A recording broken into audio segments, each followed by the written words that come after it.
My guest today is Luke Sparke, an Australian writer-director known for his action sci-fi films like Occupation Rainfall, Scurry, Bring Him to Me, and the recent dinosaur war mashup, Primitive War. Now, blending his background in costume and prop work for large military productions like Spielberg's The Pacific, and with a passion for genre cinema, aiming for big-scale, effects-driven features with military authenticity and heart, often wearing multiple hats as producer, editor, and designer. Now, Luke Sparke began in the costume and prop departments of major productions, including X-Men Origins Wolverine, gaining on-set experience before transitioning to directing. Now, he runs his own production company, Sparke Films, overseeing script development, post-production, and marketing. And he often independently produces films that Hollywood studios deemed too risky. And today we are talking about his incredible independent blockbuster, Primitive War, which is placed in Vietnam during the war in 1968. Now, a recon unit known as Vulture Squad is sent into an isolated jungle valley to uncover the fate of a missing Green Beret platoon, and they soon discover they are not alone. Now, the star-studded cast includes Jeremy Piven, Tricia Helfer, and Nick Weschler, and Ryan Quanten, to name a few. So, ladies and gentlemen, let's welcome writer, director, and even editor Luke Sparke and his incredible action suspense thriller, Primitive War, to the show. Welcome, Luke. Hello, Ward. How you going? Great to be here. Doing great. First, I loved this incredible movie. It was so entertaining, but I understand that it had a long journey before the camera started rolling. So what were the challenges to get a film of this size made? Yeah, you're 100% right. It was a journey. I was looking for something to do after Rainfall, and I came across this book, and it sort of spoke to every part of me, the military history part, like you spoke about early on, and obviously the dinosaur part, because everyone loves dinosaurs, and I never really grew out of it. So that spoke to me. I read it. I could see the idea in my head, the through line of the book of which parts to take, because it's a very dense book, which parts to take and which parts I could adapt. And then I got to working writing that and adapting that. But yeah, when I shopped it around Hollywood, I thought it would be a slam dunk. But it turns out that people just think that there's one dinosaur show in town and that's all there could ever be. So it took me a while to explain to certain people, how this could be different and really sort of pitch that. Eventually, I released Bring Him to Me in Hollywood, and I just came back and just said, you know what, screw it, we're gonna do it ourselves. But you can't imagine the amount of people that have come back to me after the fact and was like, "Oh, we were wrong. We should have, we should have done it." So it's been very interesting. Wow, yeah, I mean, you really showed them, because the only military, even dinosaur-like film that I can even think of would be Skull Island. Mm, yes, correct. You Kind know? and that's not really. I mean, that's also big monkeys. So you know, Yeah. um, it's not the one and only thing. So yeah, it definitely had that vibe when I read the book, being set in the 60s.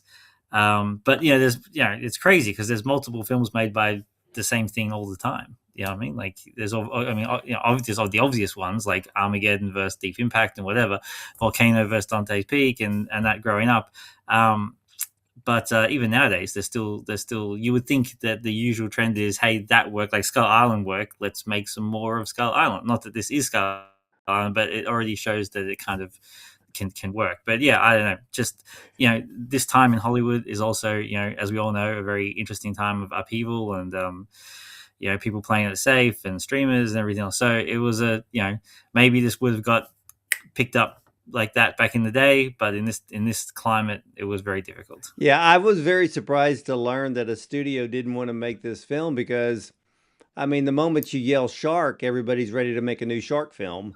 Yeah. But this one, I mean, if I would have read the script, I would have like make this film. But did they think that the amount of money that it would take was too risky, or did they think in their mind that it was not going to be interesting to the public? It's all about the budget. Yeah, I mean, like I think everyone was the idea was like, hey, it's a cool idea.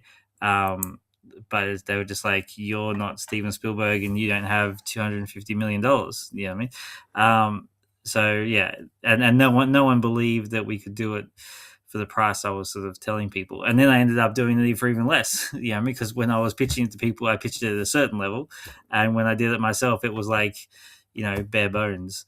Um, so Well, very interesting. But it's like always, it's great when you find a passionate team behind you, and myself wearing many different hats and sort of running all the shows. So it sort of came together like that through so passion. for you though, what was it like directing a film of this scale? Because when I watched the film, it is a large scale production. Yeah. Yeah, I mean that's kind of where my head lives. It's always the bigger we can go, the better. Um, so I was always on set pushing for it to everything to be like as scopy as we can, as large as we can. Luckily my background is in the military prop costume production design thing, so I was able to bring all that to this. Another reason I knew we could do this one ourselves, because I have the backing of that, which other people don't. And then in post, it was just trying to work through the scenes, work through the visual effects, and we even added more stuff in post that wasn't even in the script, because that's again how I'm always doodling, playing with my pre-visualization team, and sort of emailing them while we're editing, being like, hey, what if we had a scene like this, and what if we did this? So I even like grew it in post as well, to sort of make it as big as we possibly could. So even the cast were surprised at the premiere. They were like, "What was that scene about? We didn't even shoot. What was that?" And I was like, I made it up in post." Wow, that is really being creative. But as the director of this enormous movie, what was the biggest challenge during filming? I think everything was a challenge. I mean, we had weather events, and we had because we're shooting in Australia. And there was obviously all the local fauna and flora that we had to put up with when we were filming it, which was always a challenge. Um, but I think overall, I think the biggest challenge was the dinosaurs, and trying to make them at least to a level. Like, I'm not going in saying like they look the best dinosaurs ever, but we had to get them to a level that people would believe that. I mean, like, they were, not only are they animated realistically and different to other dinosaur franchises, but also just to a level of visual effects. I mean, that people could go, these are actually trying to be a realistic dinosaur movie, and also a movie that can at least punch here. I mean, on the scale. So that was the biggest hurdle. Well, I thought, when I watched it, I loved all the special effects when it came to all of the dinosaurs. I looked at Thank you. it, it was equal to what anybody else would do. And I guess your background with costume and prop making probably went a long way with making these dinosaurs. Now, with the dinosaurs, we know that there's, you always have to have the T-Rex, you have to have the peaceful Brontosaurus. But were there any other dinosaurs in this movie in which maybe you just created from scratch? I wanted to. It was difficult because it's the first time I've adapted a book. So I knew that the book had a bit of a cult following, and I wanted to be very conscious of that. I hate when franchises or studios get IPs like video games or books, and then they go off and do something completely different, and then the fan base collapses underneath you, and then the whole thing kind of destroys itself. I don't know why they do that. So I wanted to be very respectful to the structure and the story and the dinosaurs that were used, like the T-Rex parents. I liked how there was T-Rex babies, so I wanted to keep all the stuff that I liked. There was like a sequence on the boat in the book where it's a different dinosaur, a dinosaur called a Caprasuchus, which is a sort of prehistoric crocodile, and we shot it like that with the intention of doing it. And in post production, we had some test screenings, and it was just early pre-visualization dinosaurs when people watched it, and the feedback was kind of like, oh, they're crocodiles. We've seen Lake Placid, and we've seen Crawl, and we've seen other crocodile movies. Like, we're here for the dinosaurs. So I sort of changed that to a Spinosaurus with the sail on its back, and that. So that's something that wasn't in the book, but something that I just figured would be a better dinosaur for that particular part on the river.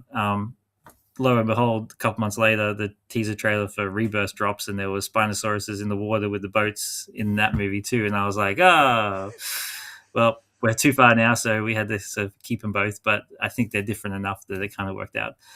Um, so yeah, that was the only one different that I believe. Yeah. But what about those little feathery dinosaurs? Because they were far more scarier than the velociraptors in Jurassic Park. Yeah, so there's like two levels. There was the Deinonychus, which is like the small ankle biter ones that drag the soldier away, and then there's like the big Utahraptors. So in the book, it's easy in the book to write the words because you're reading it and you can imagine it. The Utahraptor wasn't actually discovered until after the first Jurassic Park. It was discovered in like 1994 that there was these bigger dromasauruses that they discovered in Utah. But because our film is set in the 60s, technically they weren't even discovered yet. So I had to come up with, I wasn't able to use the word Utahraptor. So I just kept saying, the big raptors, to make it historically accurate for that thing, which was picked up by a few fans that I did that, which was great to read online. That they were like, oh, Luke actually thought about the time period and when it was discovered, and we wouldn't be able to use those names. So yeah, technically that's a Utahraptor, which was kind of what Spielberg wanted. The story goes in Jurassic Park that he wanted the bigger raptors, and they just sort of made it up. But then they found the Utahraptors, which kind of matched the size a little bit, bigger than the ones used in Jurassic Park, because the Velociraptor was actually quite small in real life, the size of a chicken. But the Utahraptor is like accurate to what's in the museums, and we made it to accurate to scale with the humans, so it's actually quite large, maybe even larger than a man. And yeah, they're like they're very, very vicious and very bad in my film. So it was good working.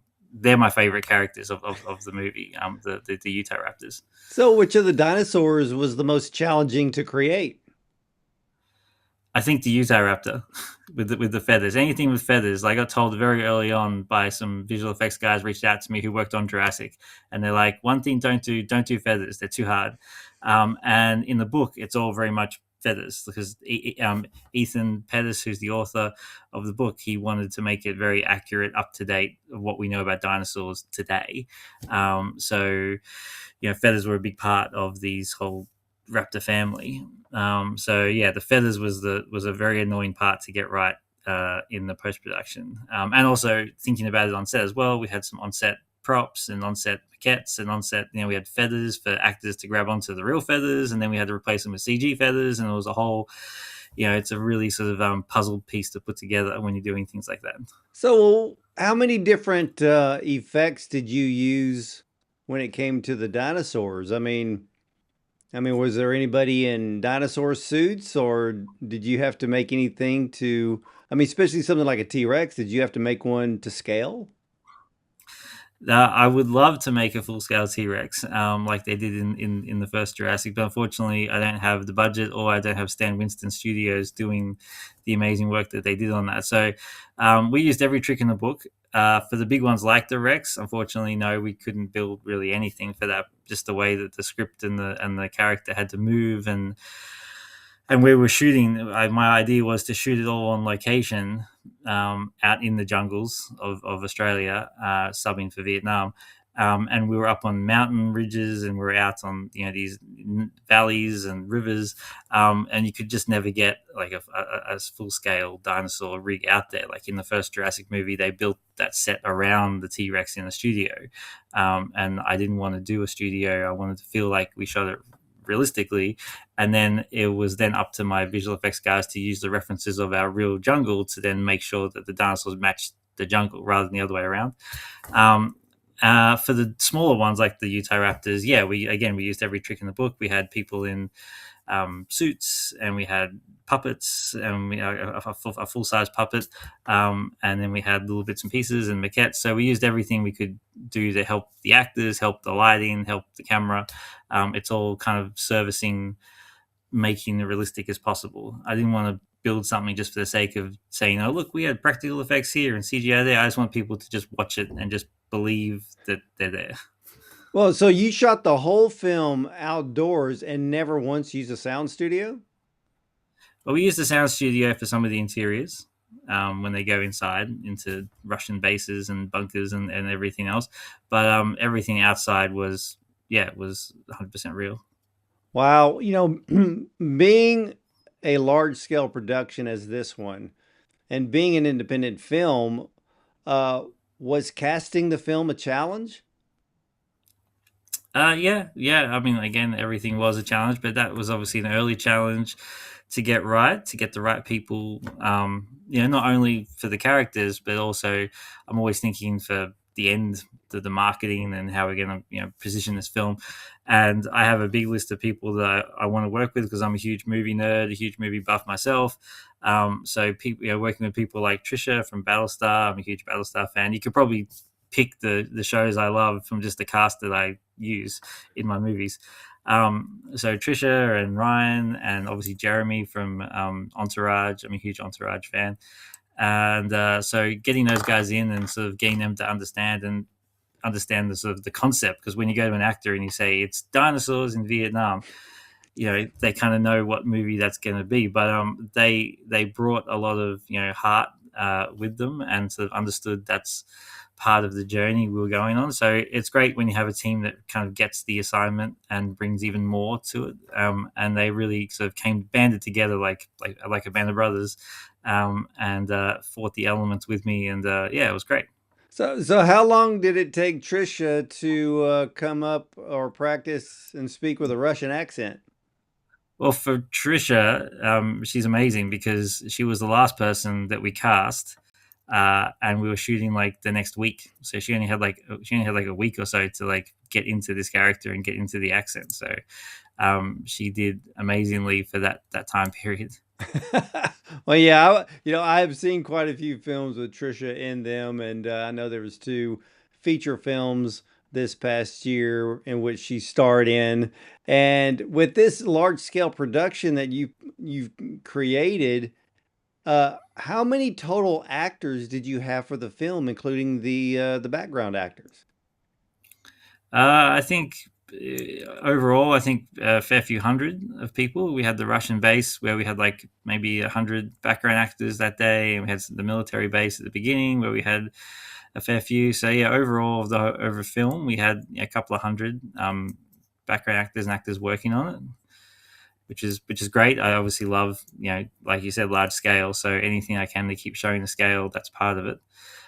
So it's exciting. But for the budget that we had, obviously then it goes into the jungle, and then it's able just to be the squad and getting them to rapport off each other, and some ad lib here and there for the cast, which is I'm very kind of fluid and very open with my cast. I always say, like, it's my words on the page, you embody it. So if you come up with something better, I'm all ears. I'm focused on the macro of the world. I want you to focus on the micro of your character. So when they throw out alternate takes and things, they find their way into the edit. When I'm editing myself at 2 a.m. in the morning, I sort of see a different take and be like, huh, that's totally what that guy would say, and put that in rather than what I've written. So yeah. Well, there's a scene, and it's a wide shot where we see the helicopters, we see the military trucks, we see the personnel, we see the camp in this wide shot, and I'm sitting there looking at it, and I'm trying to think of it from an independent filmmaker's point of view. You see all this equipment, and you see the landscape.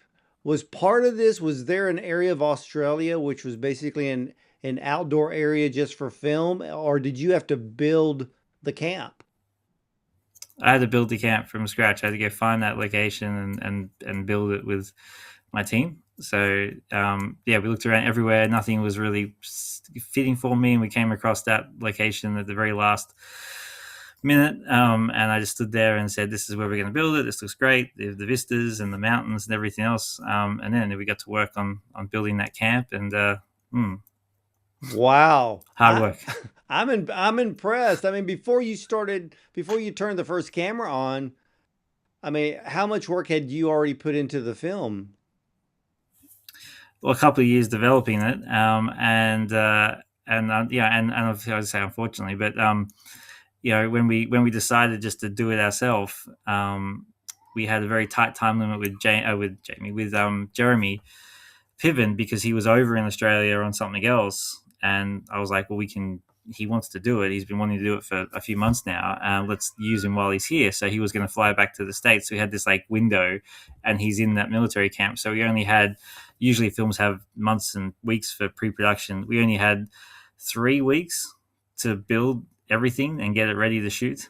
So we pulled out all stops, and we got there in the end. Obviously, you can see it on screen, but it was a real sort of crazy rush to get that military camp built first, and then also then work on the rest. So yeah, lots of time crunches on that one. So what was the total film time? I mean, how many weeks or a month did it take I you to shot film it? I shot the whole film in 6.5 weeks. Wow, that's pretty impressive on a film this large. Yes, yes, it was the hardest thing I've ever had to do. Let's put it that way. It was like literally like pulling teeth. Every day was a it's like going into combat. Obviously not like going into combat. I put out there for the veterans, obviously amazing people, but it has that. I've heard it before from other directors as that, but going into filming is very much like a military operation. You know, you got your schedules and your thing, and you have the crew behind you as your brother, and you go into it, and it's like the environment and the time and the world wants to fight back, so you're always up against it. But yeah, to do all that in 6.5 weeks was crazy because when I was pitching the studios, I had like a much larger budget and I had like months of shooting in a schedule to be like, this is what I could do to film this film, and had to condense everything. Was people thought I couldn't do it, so it was very interesting. I love it when people say that you can't do it and you pull it off and then you leave them scratching their head. So I love stuff Yep, like that. that's But kind of like my career in it. That's my career in a nutshell.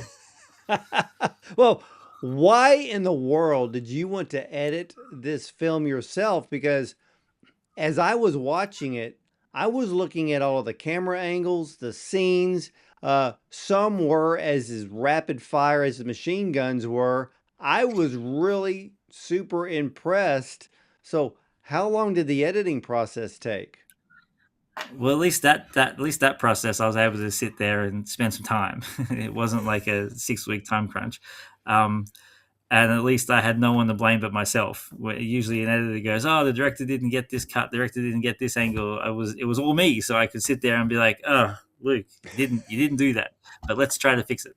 Um, I love editing. It's one of my favorite parts of the process. So I always, once I started to put my hand up for it a few films ago, and it kind of worked okay. I kind of been doing it ever since. I just love that whole. I don't know how to explain it in a proper sense. I just love that part of the process of that's the last kind of draft of the film. You do your scripts and then you do the shoot, and they always things change, and that's the last time you get to really sort of go, this is the film now. Let's chop all this stuff away, and this is the film that we're going with. So I think I started editing straight after the shoot, which was in like May of 2024, and I was editing basically all the way up to release, which was August 2025. So doing trims and cuts and little things here and there. But the bulk of the edit, the sort of main edit, I guess, to make the timeline was from May 2024 to maybe October, November 2024. So it took a while to sort of build that world, and then sort of the first edit's always longer and trimmed and trimmed and trimmed down to where I thought this is at least the film that it should be. Well, yeah, the film was not slow at all. And I love the pacing of the storyline because, you gave us great dialogue with the platoons.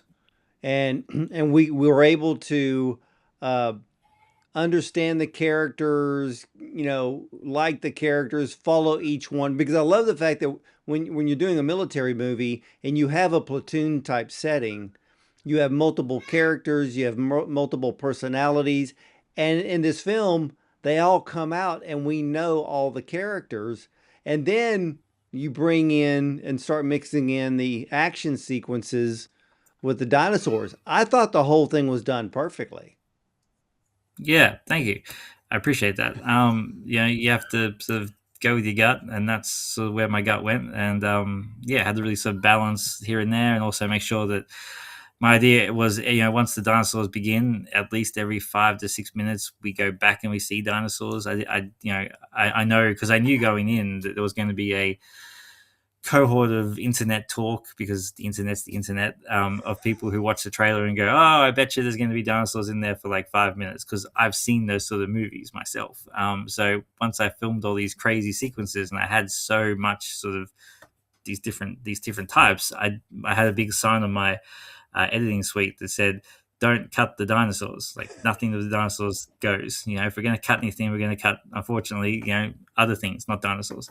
So I want to make sure that once it started, people were like, "Oh my god, there are a lot of dinosaurs in this movie. It's not just like a in the shadows or at the end or just one little bit and it's some other movie." So it was a really important for me to do that. So luckily, in that 6 weeks, we were able to shoot so much different ideas and structure throughout the movie. Like, had lots to sort of lean back on. Plus, then, like I said, what I made actually in post to even make more. Well, it's like it's like when you expect to go see a Godzilla movie, you expect to see Godzilla and less of the actors. And there have been some Godzilla movies where there wasn't a whole lot of Godzilla in there. Yeah, like that. So that was always important for me because, like I said, I'm a fan. I come from fandom. I spent my teenage years on forums for Star Wars and Jurassic World forums and that. So I am one. So if I am editing the film or on the set or listening to something and I just go, "That's not going to work. People aren't going to like that," or "People want more," that's the gut I go with. Well, I looked it up and realized that you had filmed this in Australia. Now, to me as an American, that sounds like a challenge in a jungle and on a continent that is known for some very dangerous wildlife. Did you have to contend with any of that? Yes. Like in, what? like snakes every day. Luckily, being Australian and Aussies, like, I'm not too fussed about them. And my armorer that was on set would be became like a resident snake handler because he just went and just picked things up and just would be like, "Hey, here's a goanna," and the American cast would be a bit, we had some military advisors here who are amazing veterans and everything else. When it came to the snakes and the spiders and the goannas, they were not keen to be involved in that. So that was interesting. But yeah, I mean, for us as Aussies, it's par for the course every day. But yeah, it is something that you have to contend with. And in Queensland here, we actually have crocodiles, so they're like prehistoric dinosaurs themselves. So lots of things you have to consider when you're making films out here. But it doesn't hold up to production a lot. But when there's snakes, you have to do a bit of a stop and get it out, and or watch for bugs and spiders and scorpions and everything else that comes along out here. So yeah, it's always fun. Yeah, it was always kind of funny because when I was watching the film and then I realized that you had filmed it in Australia in the jungle. And I'm thinking, I'm wondering if some of the fear on some of their faces was not due to the dinosaurs, but was actually due to the real wildlife that they may have come across during filming. Probably some of the Americans' reactions probably were for real. I mean, Ryan Quanten is an Aussie, and he's probably as Aussie as you're going to find, and he's a really great guy.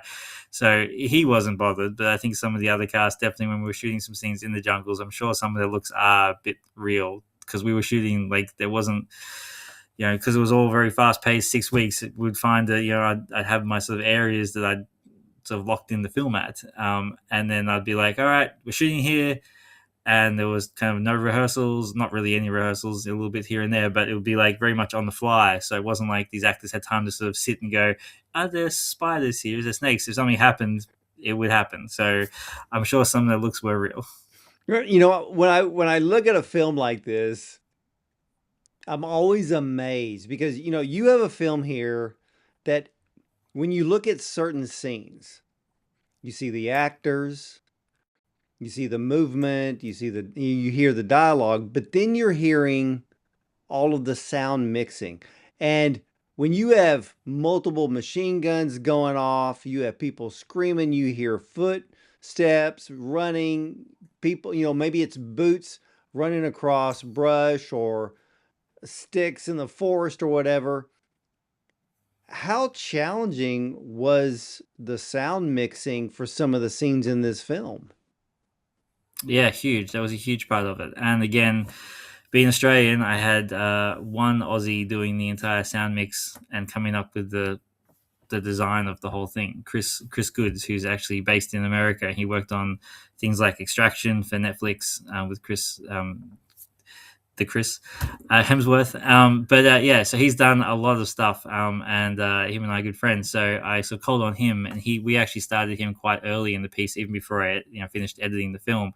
He was starting to design the dinosaurs. So he spent over a year just working on that, and then he brought in a small Foley team and a small other teams, but mainly it was this one guy, Chris. And I flew to LA to do the sound mix with him in a big Dolby Atmos room, and that was a great experience to be able to sort of pinpoint where these dinosaurs are going to be and how they're going to sound. But yeah, he spent like literally like 8 months coming up with the raptor noises and how they're going to sound, and the T-Rex chomp of its jaw as it snaps. I think we went through 370 different snaps of that jaw, because I just wasn't happy. I just wanted a particular sound of, because I live here in Queensland and there's crocodiles, obviously, like I was saying, and they have this really particular jaw pop when the crocodiles snap at something, and because they are the most prehistoric creature that we have on this planet right now, I always thought if I ever did a dinosaur movie, I wanted to do like a bigger jaw pop of this T-Rex. So that was something that I was really particular with and went through so many different versions of it. But yeah, Chris spent months and months and a year making these sounds and then mixing them, and making them places, and we had to think about how dense it's going to be. And there's times where you kind of want to focus on the sounds. There's times you want to focus on the dialogue, and then there's times you want to so there's the music's obviously a big rousing score by Frederick Widerman. So we had times we had to pick the moments. You know what I mean? Sometimes you just want to strip everything back, and go kind of Hollywood, because in real life it would be just everything, but you kind of want to pick the moments, so you suck things out and put things in, and it's a real sort of again, another puzzle piece. Yeah, That's why I love movies so much, because the whole thing is like a big puzzle piece. well, it's like it's Putting a it all together, dance, isn't it? yeah, exactly. Because and Luke, and I noticed, and you're the only one I think that's ever done this. When it came with the T-Rex, I noticed the chomp. I could hear it.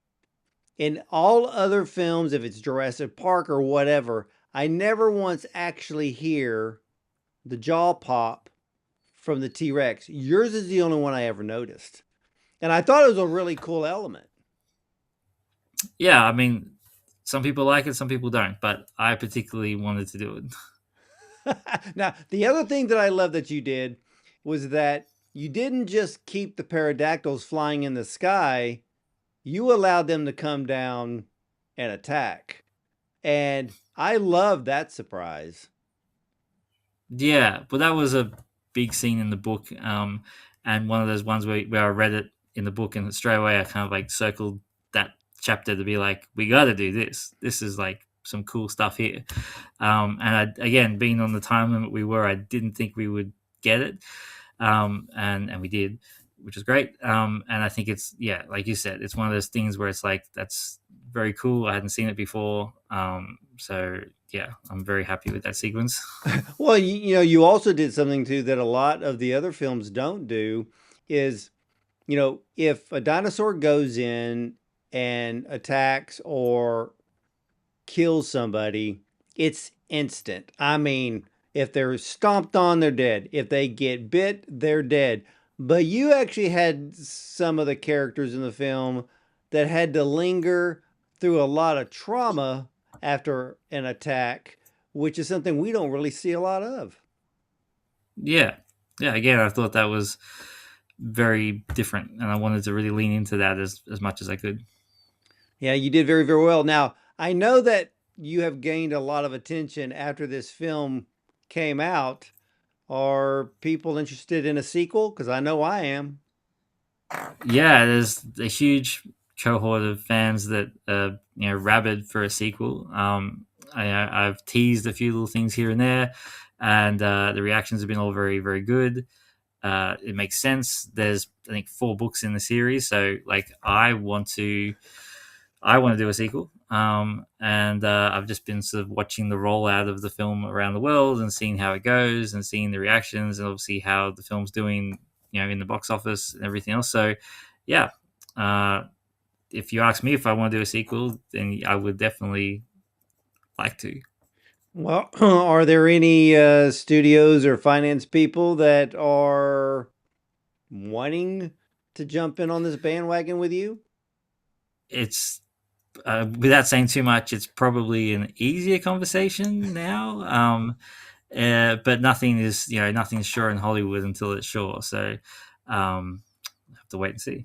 Well, I know how the film ends, and I want to see this whole series continue because I know that it will just continue to get better. It'll get bigger. It'll be more scarier.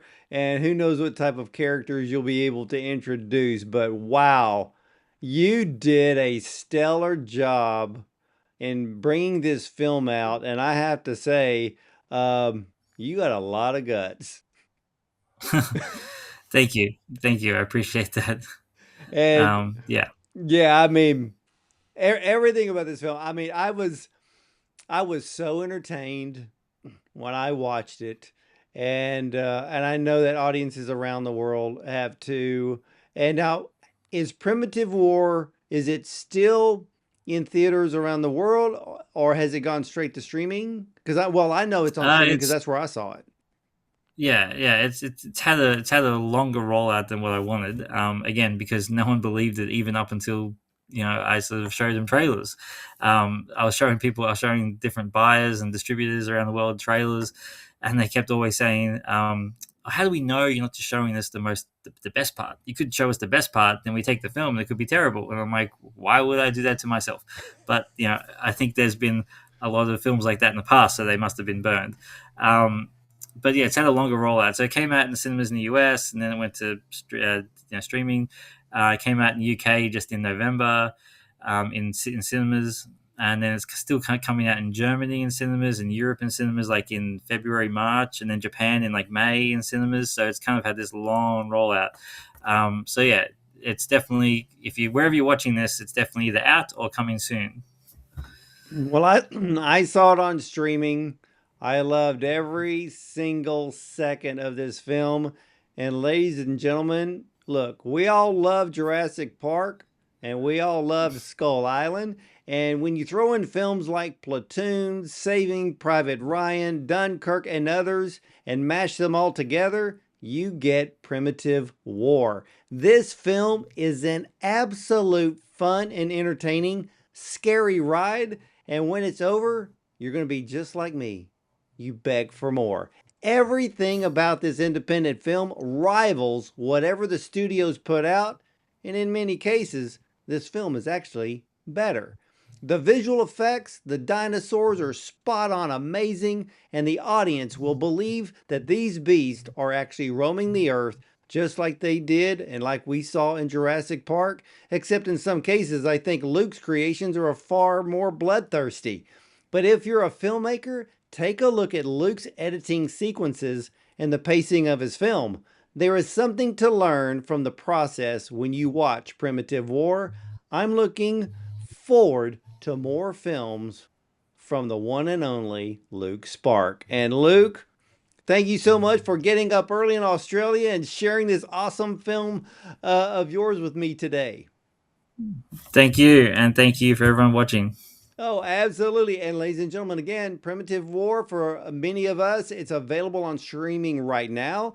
If you're tuning in and watching from, let's say, Germany or wherever, and it's still in theaters, go see this film on the big screen and get the full blown experience of what Luke Sparke has brought to cinema. And again, I can't wait for the sequel. So, ladies and gentlemen, you can watch or listen to all of the Bond on Cinema interviews at bondoncinema.com. Check out our Prime Show, our YouTube channel. Check us out on Spotify, iTunes, and more. And remember, you're either going to see me at the movies or from the red carpet.